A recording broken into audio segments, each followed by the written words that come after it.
మీరు ఈ మధ్య కాలంలో కాంట్రవర్సీలో ఉన్నారు. ప్రతి ఒక్కరి జీవితంలో ఏదో ఒకటి జరుగుతుంటది. ఏం చెప్పాలనుకుంటున్నారు? మీ లవ్ స్టోరీ గానీ, మీ బ్రేకప్ గానీ ఏం జరుగుతుంది అసలు? దిలీప్ లైఫ్‌లో ఏం జరుగుతుంది? ఈవెన్ దో ఒక నార్మల్ పర్సనే గానీ, ఒక సెలబ్రిటీయే గానీ, ఒక ఇన్‌ఫ్లుయెన్సర్ గానీ, ప్రతి ఒక్కరు వ్యక్తిగత విషయాలలో లవ్ అనేది ఉంటది. ప్రేమించిన వాళ్ళు ఉంటారు.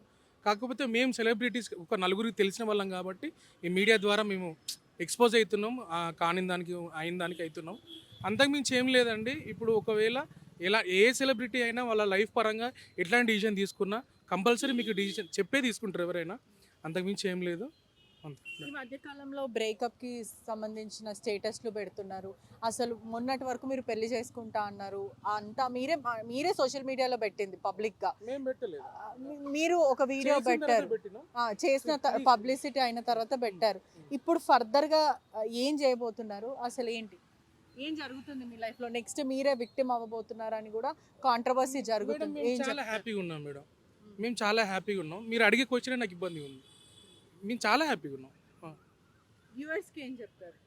థ్యాంక్ యూ సో అంటే మచ్. ఈ ట్రోలింగ్స్ కానీ లేకపోతే దీని గురించి చర్చనీయాంశంగా మారింది కాబట్టి దాని గురించి ఏం చెప్తారు?